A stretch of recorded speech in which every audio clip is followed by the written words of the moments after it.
All right, we are live. Welcome to the waitingfornextyear.com podcast. The first time I think we've ever actually been live. How's it going, Andrew? Pretty good. Although I think we tried to do something on Facebook Live at one point. I seem to recall us.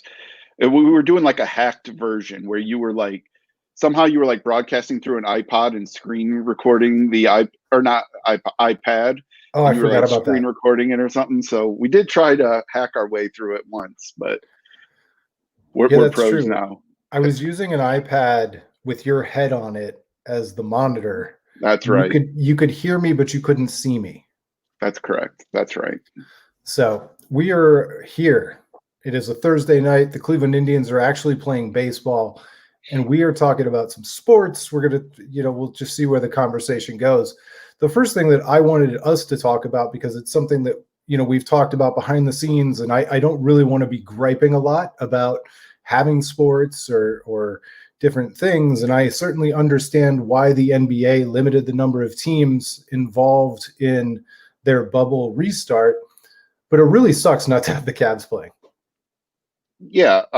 So I have a lot of thoughts about this actually. You know, certainly logistically, I think anybody can understand why they limited, and didn't take everybody. I understand that. It's the more people you have, the more risk you're going to have, not to mention just coordinating the games, scheduling out the court, who can play when teams can practice, all of that. The more teams, the more players you have, the harder it is. So I understand that.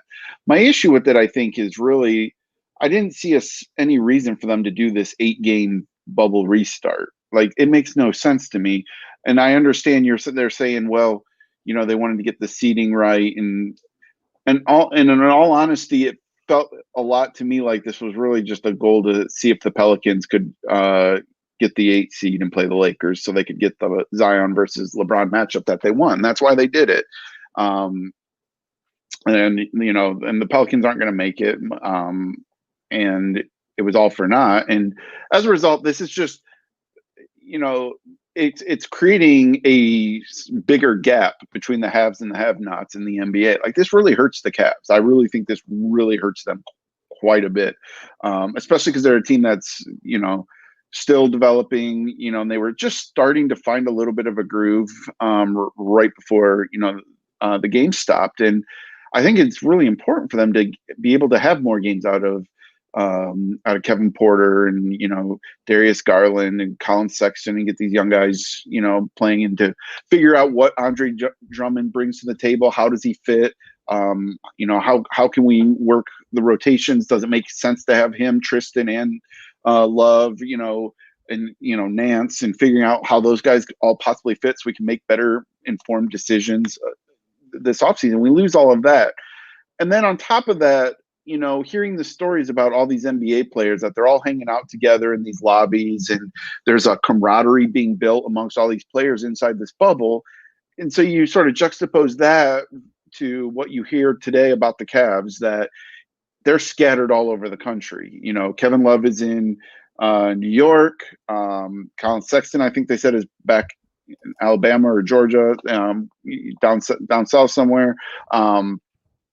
When they opened up the practice facility, it was only Larry Nance. He was the only player for the Cavs who was coming in and practicing, because everybody else was scattered. And so not only are the Cavs missing out on sort of that camaraderie that's going on and talking to other players that's going on inside the bubble, but they're even losing connection, I feel like, with themselves a little bit as well. That there's that loss of cohesiveness. So I think this is really doing a lot of damage for the Cavs, and especially when you consider that the Cavs have some decisions to make. They got to figure out, if Tristan is interested in coming back, does he make sense to come back? He's not.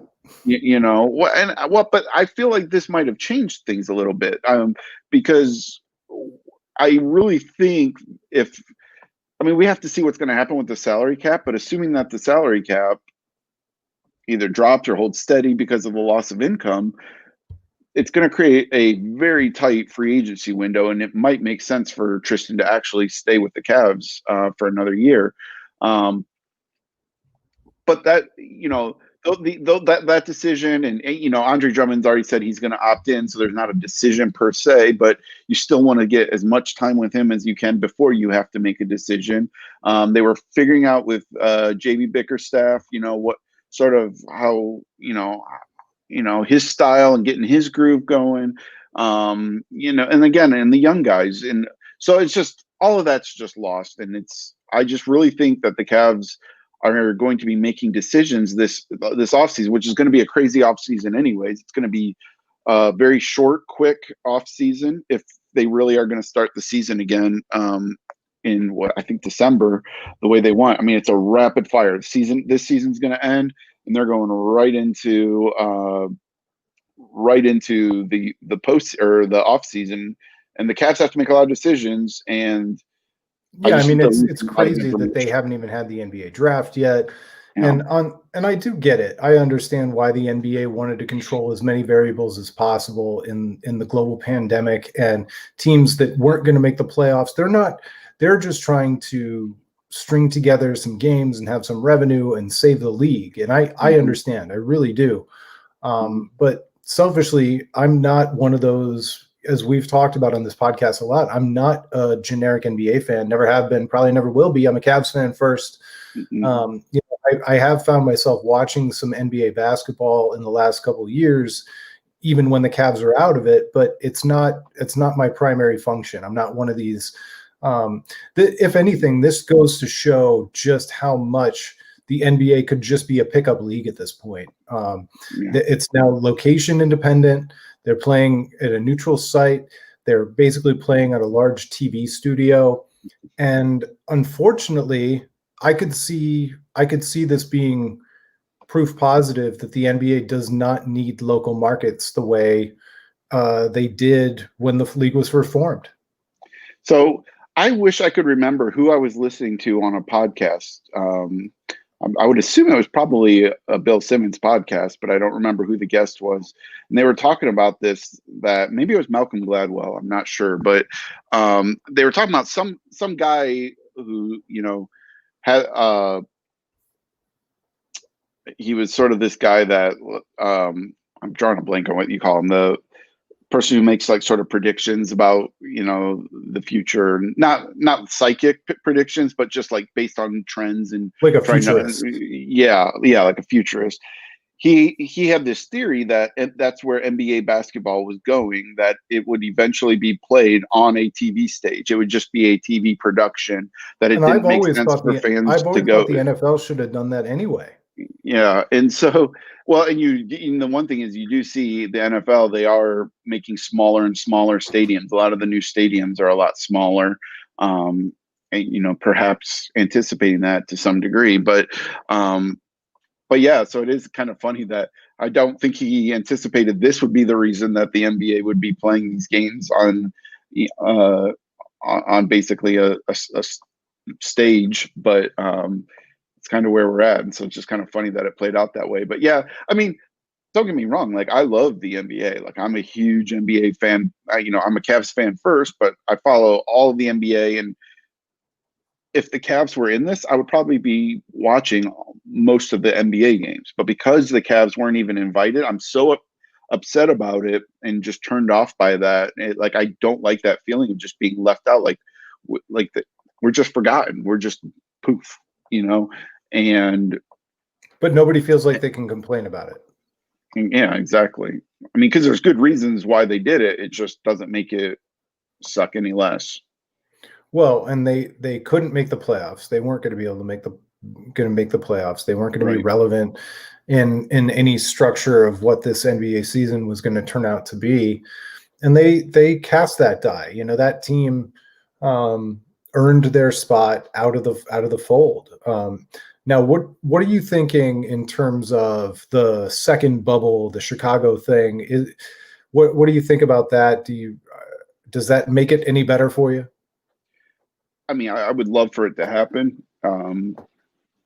Certainly doesn't sound like it's going to happen, so I'm not giving it too much thought. But I would like for it to happen just to get the Cavs back together as a team, that get them in the same room, working out together, playing together, building that chemistry, all those things. And it just doesn't sound like it's going to happen. I don't think the Cavs are going to be back together as a team until I don't know when training camp will start, if that's November, December, so that's best case scenario. That's assuming that even works.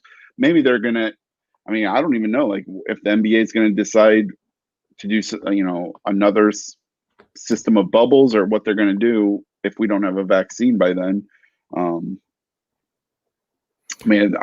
don't necessarily know that the NBA is going to say, all right, well, let's just go back to no bubble and just have teams play like normal.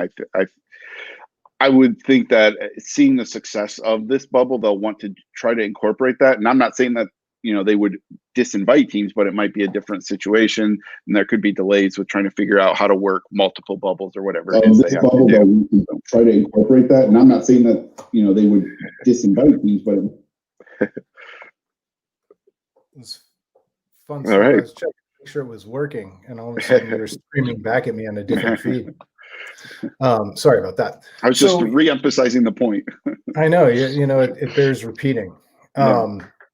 So the whole sports restart thing, it's been a roller coaster, and it was always going to be a roller coaster. It makes sense. The NBA, obviously, Cleveland's left out. How much have you enjoyed having baseball back? For me, I was really excited to have it back, but I kind of fell back into some of my old habits where baseball wasn't as necessary a sport to me in my 40s as it was into my 20s. And I just haven't latched onto it. I follow it and I look at highlights, but I don't watch complete games any more than I did kind of, before. So absence didn't really make the heart grow fonder. I would say for me, I think I'm sort of the opposite. I feel like I'm watching way more of the Indians than I did in previous years, and then I would even say in the past 2 or 3 years, I've watched more of the Indians than I had the previous 10 years. I had kind of found myself getting back into baseball a little bit and getting into the Indians, and really following them a lot closer. But I've watched probably at least 3 innings of every game that the Indians have played this year. And most times I watch 7 or more innings. I've watched, the entire game. I don't know, probably 3 or 4 times. And that's a lot for me for watching the Indians. Normally I would say I don't do that much. So I've been enjoying it, but the problem is the Indians' offense is making it really hard. Like, it's infuriating watching that offense. But don't get me wrong. Have I watched a second of baseball that's not the Indians? No, I haven't. I haven't watched not a second of any other baseball other than the Indians. That's something I just don't have that in me anymore for whatever reason. If I was going to have it on, I would have to be working on something on my laptop and just have that on in the background. That's something that I'm not even paying attention to probably. But to just sit on my couch and pay attention to a regular season baseball game that's not the Indians, nah, I would say having sports back is great, but it doesn't make me want to do that anymore than it's really interesting because previously. I agree with you. Baseball has ceased to be kind of a national sport for me quite a long time ago. There have been years in the last few years where I haven't even watched the World Series. I keep up with the headlines, but I don't really watch any games. But I think it's a couple things. I think there are alternatives, more alternatives, obviously, than there have ever been. I think that even if you are going to sit on the couch with your notebook, you could watch anything. You could have a rerun of Mad Men. You could watch absolutely anything in the world, and you're probably not going to choose some random baseball game.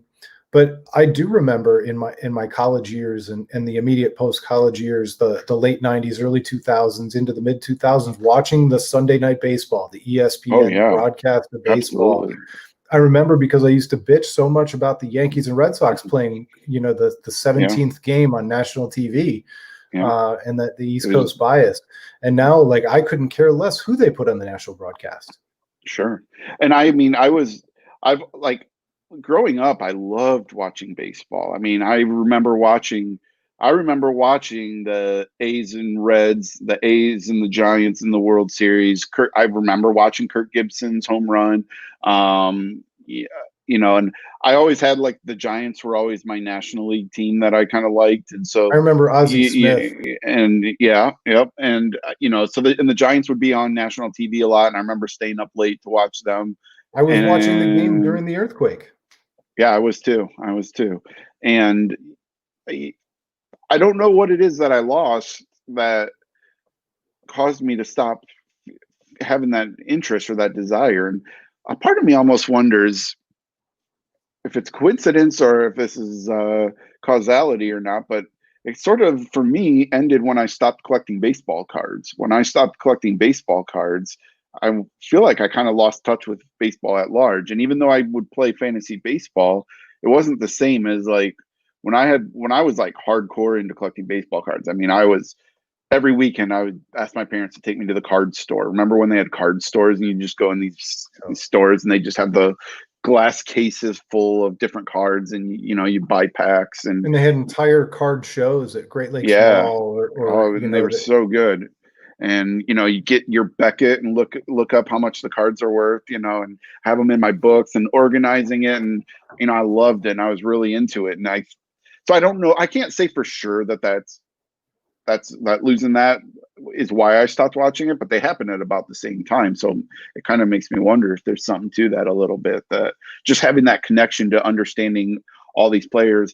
It just felt like at that time too, like it felt like baseball had stars. Like, there were a lot of stars, like large personalities in baseball. We were the perfect age for Ken Griffey Jr. I was just going to say Ken Griffey Jr. I mean, Jose Canseco, say what you will about Jose Canseco, but he was larger than life as it was amazing. Star, and Bo Jackson and Deion Sanders were, messing around in baseball. And then you had, your Cal Ripken, like you said, Ozzie Smith, Kirby Puckett, Will Smith. I mean, on and on and on. Like you just had all these guys that were really great. Did you say Will Smith? You mean Will Clark? Will Clark. Yep. Yeah. Not Will Smith. Although he has a baseball player's physique. He could have been a high average hitter, stolen a lot of bases, or maybe covered a lot of ground in center field. He could play one in a movie, perhaps. But it's just funny. My kids are actually watching Men in Black right now. Oh wow, that's a coincidence. Blast from the past, man. Yeah. And so, it's not that there aren't good baseball players now, but the baseball players today are not. I don't feel like they're stars. They're not. And I don't think it's just Cleveland has one of the biggest stars in the entire league. And he's signed with New Balance. It's really cool for us, but I don't know how well that plays. Do people in Cincinnati care? Do people in San Francisco care? Probably not. And and maybe to some degree, I wonder if you had Albert Pujols was the best player in baseball for a very long time, and he didn't speak English all that great. Did that maybe make him not as big of a personality? I mean, he was a great baseball player, but you didn't see him as a strong personality. And then you have Mike Trout today, who famously is just not that guy. He's a reserved guy. Manny Ramirez was the guy for a long time too, and he wasn't a real outgoing interview kind of a personality. He didn't want to talk to anybody.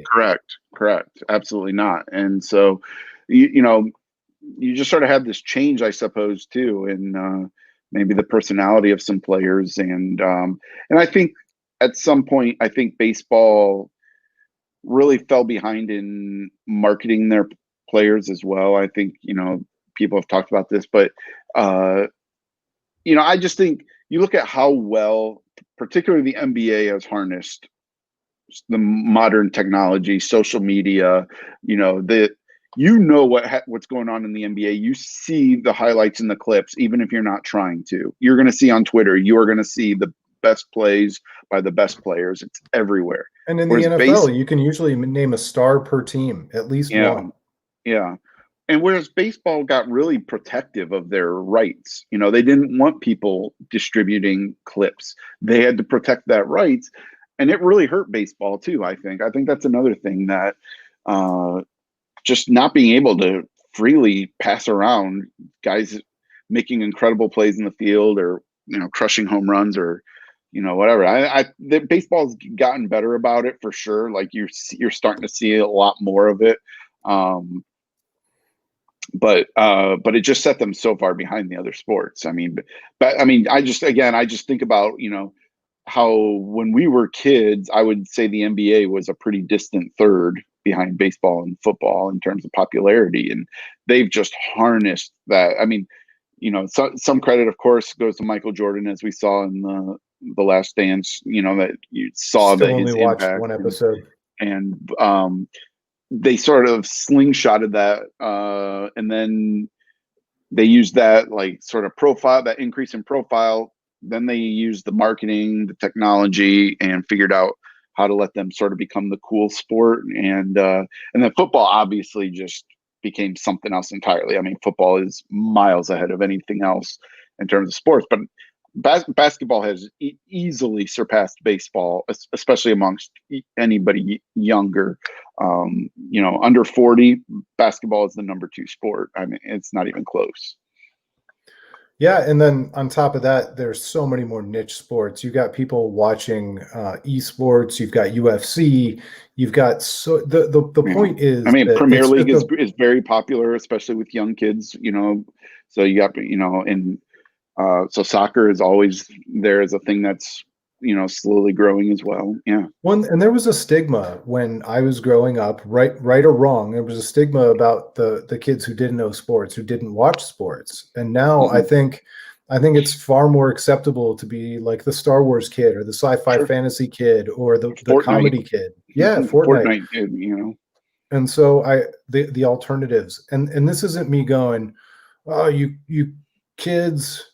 Oh, you damn kids not embracing baseball. Like I get it. I don't blame anybody for liking what they like or not liking the things of the past, but it's a real problem for baseball where you and I are young fans to that sport. And certainly the population of people in their teens and 20s, they're just not showing up. They're just not, I don't think they're rebuilding that audience from the ground up every year. And that's just unfortunate for them. But it's also a league, and this is something that I don't want to bring up Roger Goodell, but certainly the NBA has maybe the best commissioner in all of sports right now, and maybe one of the best commissioners that has ever been a commissioner of any sport.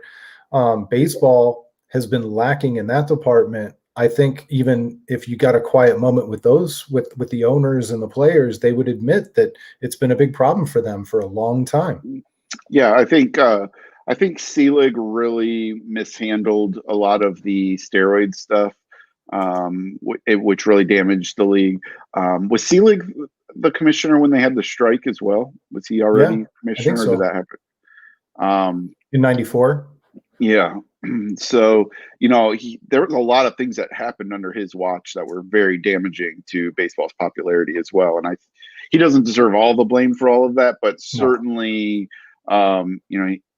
he was in charge. And, I just look at, you mentioned Adam Silver, and I can't say enough great things about Adam Silver.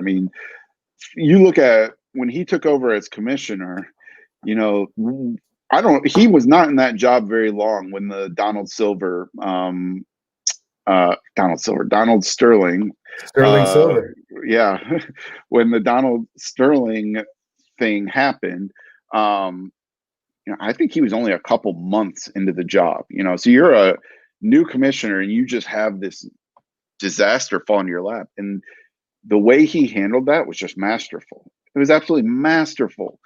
For years, people wanted Sterling out of the league, and he found a way to, first of all, get all the owners on the same page and say, look, we have to get this guy out of here. That was first and foremost, which is not easy. It's easy in hindsight to say that, it was obvious it always should have gone this way. But to your point, and I'll let you finish, but he took something that could have been an utter disaster and a negative career-defining thing, and he turned it into one of the highlights of his resume.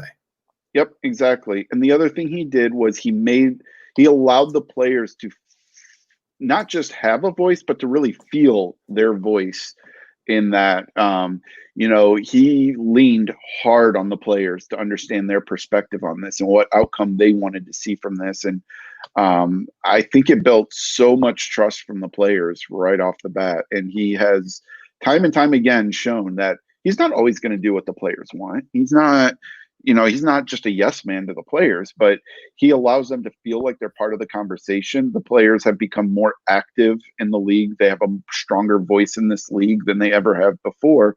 And I think that's nothing but a credit to him. And to my point in comparing this to Bud Selig is, again, there are controversies and things that come up, and you can't blame everything. If the Donald Sterling thing would have gone bad, you would have said, well, you can't totally blame that on Adam Silver, because how could he know, or what was he supposed to do? You would have had every excuse in the book for why it wasn't his fault that it went bad. But he found a way to make it work, for the most positive outcome for the league. And Bud Selig just always seemed clueless. He just he never understood, especially with the steroids thing. And, I just really go back to the way they sort of let that fester. And, he just never tried to get the players on the same page. And I know the players, again, you can have every excuse. The players union is much stronger in baseball and, all this and that, but I just never felt like he showed any leadership in that. He was the guy in charge, but there wasn't a lot of leadership. And, I think with Goodell, he's not a popular guy. He's not a well-liked guy in a lot of circles, but in a lot of ways he's effective though. That's what I was going to say, but I don't question him necessarily in terms of being a leader. Like, the buck stops with him. Like, he's going to push things the way he wants them to go. He's going to get the outcomes that he wants. He gets things done. And not everybody likes it, and I don't agree with everything he's done, but I don't think he's inept in the same way that I felt that Bud Selig was, and that I sort of feel like Rob Manfred is as well. I don't even really have a good grasp of what even kind of commissioner Manfred is. No, I just had to look him up, because the one thing that I was wondering is, Bud Selig was part of an ownership group, and correct. They elevated him to being a commissioner. Yep. So Rob Manfred was the chief operating officer of Major League Baseball, and obviously the NBA doesn't bring somebody out of ownership. Right. Adam Silver was the deputy. He was a deputy for a very long time, and Yep. Roger Goodell's never owned a team, and so maybe baseball finally has the right model, even if they don't really have the right guy this first time. That's a good point. That's a really good point. Baseball has had a history of, I believe, of owners being commissioners. I think there's been a decent amount of commissioners that were originally owners, and that is a good point, because it would be easy to see why maybe the players wouldn't trust them as much when they say, well, you're part of the you're part of the opposition from the beginning, to not see them as a ally or a neutral party, as much as the commissioner isn't a neutral party. I mean, don't make no mistake. I mean, even Adam Silver, he's not a neutral party. He works for the owners. But it's just a stark difference in leadership in those sports, I think. So, well, and Bud Selig was 92 to 2015. So he saw the strike, he saw interleague play, the steroid era, the Mitchell report. I mean, it was a rough, and that's not all Bud Selig's fault, but that's a rough go of it, because the steroid thing was thrust upon baseball, and he handled it poorly, but it was thrust upon baseball by Congress.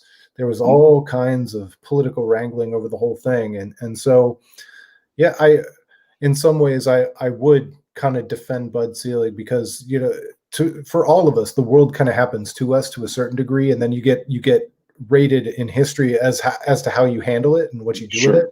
Exactly. And so he's obviously responsible for that, but he certainly had to deal with a lot. Yeah. I don't remember. Do you remember who was commissioner before him? I don't even remember. No. Was it Giamatti or something like that? It was Vincent, right? Oh. I don't know. Yeah, I'm trying to. It doesn't matter. I was just Fay Vincent, 89 to 92. Okay. Yeah, that's a short run. And then it was Yeah. Giamatti in Before that. 89. Oh, okay. Yeah, There you go. Giamatti died all of a sudden from That's right. heart attack because he was a smoker, crazy That's right. smoker. Yeah. Wikipedia is our friend. Oh, for sure. All right. So what else? Let's just finish with a little bit of pandemic talk. You know, we've Sure. talked about baseball and sports. You and I have taken a few opportunities to talk about movies and different things that we're watching. You know, you've done the opposite of the pandemic 15. You got yourself healthy. Yeah. I've sort of well, probably 50% on purpose, 50% on accident. I don't know. Just throughout this pandemic, started out probably with just eating better because didn't want to go to restaurants. I didn't want to do fast food when the quarantine started, and so it was just, you know, started by making food at home. But then I sort of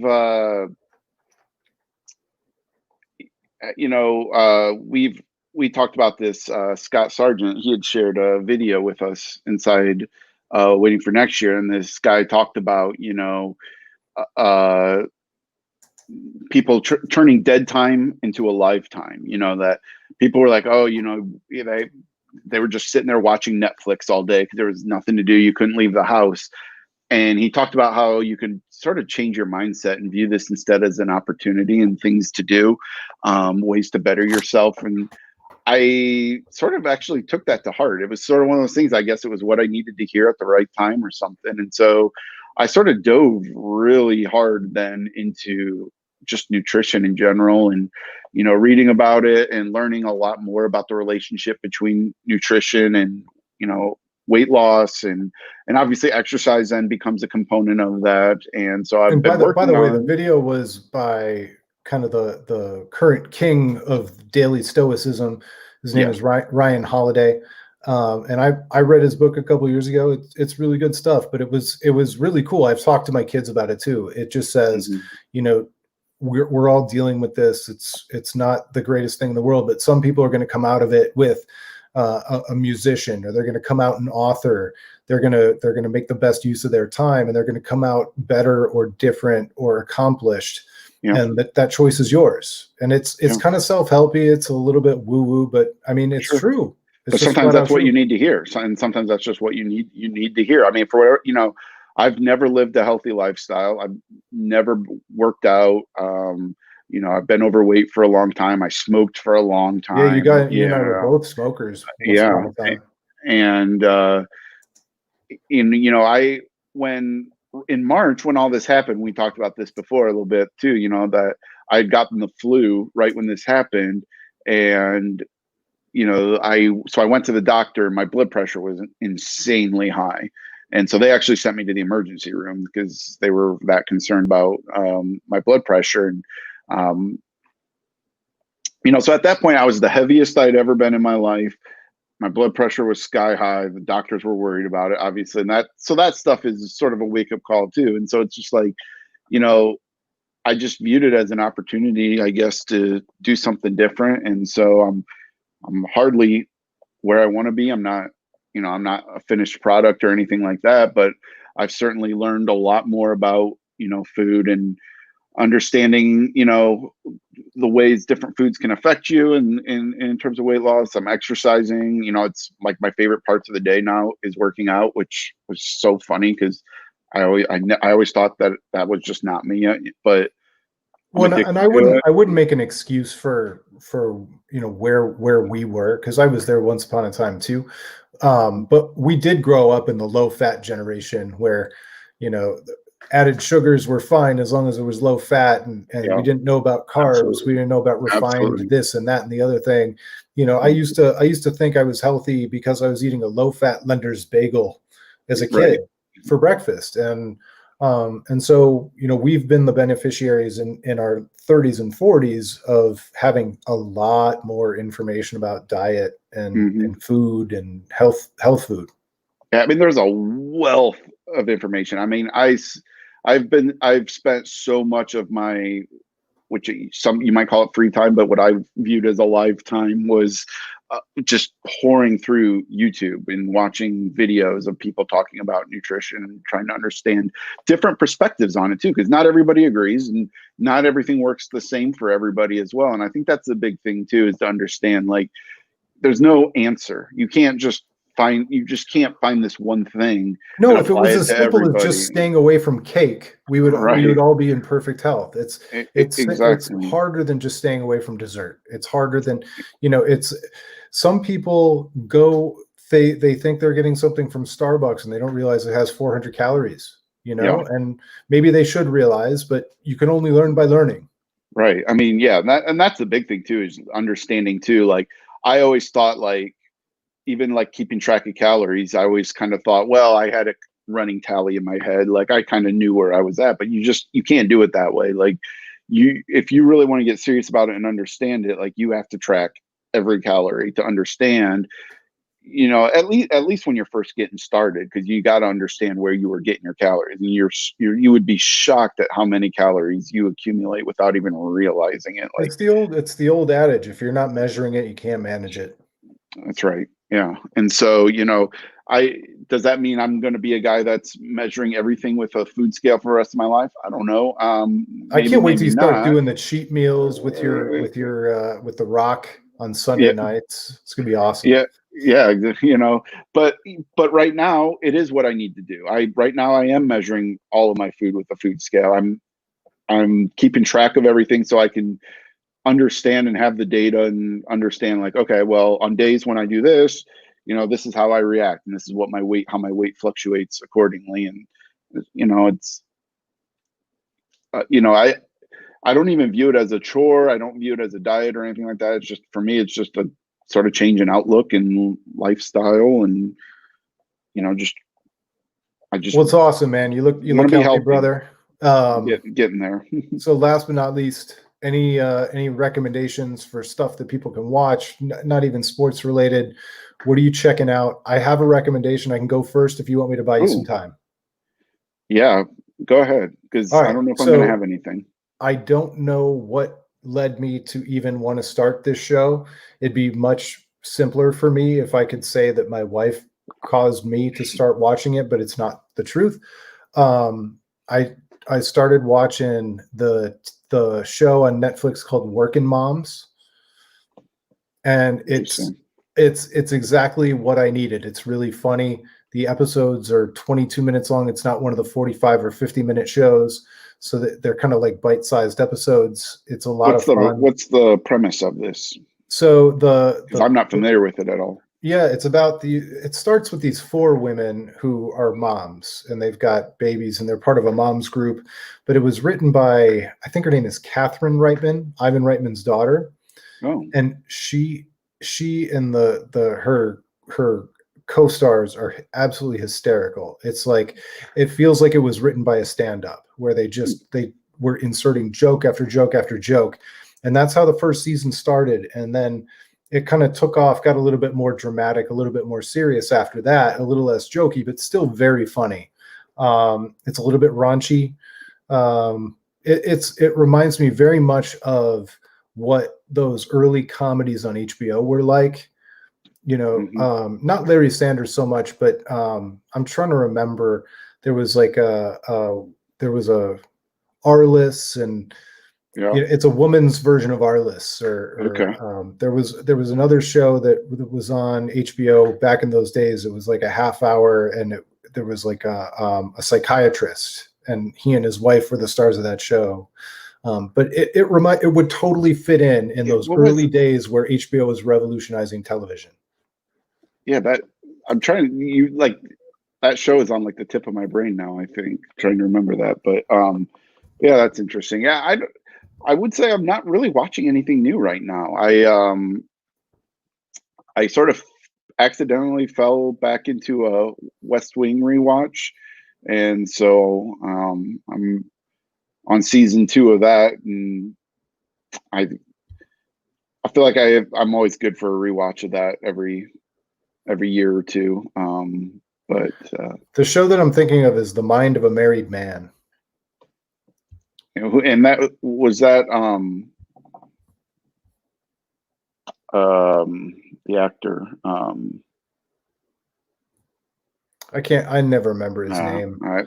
But you had The Mind of the Merry Man, you had Dream On, you had and then like this would have fit in a block with Sex in the City. It could have been I was either just it going could to have say been Sex in the after. City was around that time. So, and it's definitely geared more towards women, but it's just good. Good shows are good. Even people forget because Sex in the City became nothing but a woman's show towards the end. The first 2 or 3 seasons of that show were incredibly great, like universally great. They weren't just, aimed at just kind of like Entourage became a bro show. Sure. But when it first started out, the first couple seasons were great. Couple seasons are awesome, although they do not hold up. The humor does not hold up in today's society. A lot of those jokes don't fly anymore.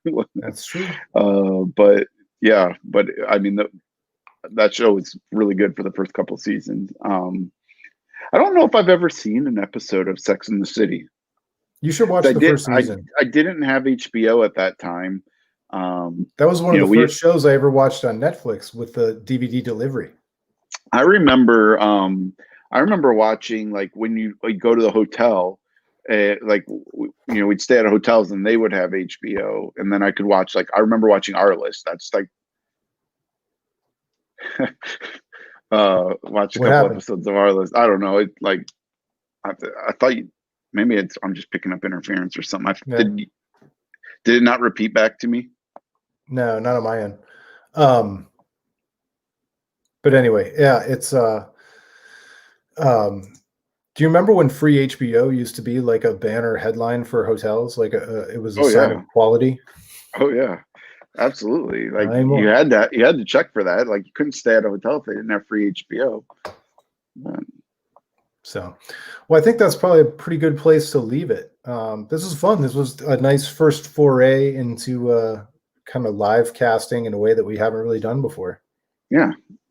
I'm not sure the video element really did anything for anybody, but yeah, I don't know. It's made it easier for us to feed off of each other, though, because it's not trying to like interrupt each other or anything like that. So yeah. All right. Well, thanks so much for watching, everybody. Thanks so much for listening. For those of you who are listening on the podcast feed later, we'll talk to you next time. It's been the waitingfornextyear.com podcast.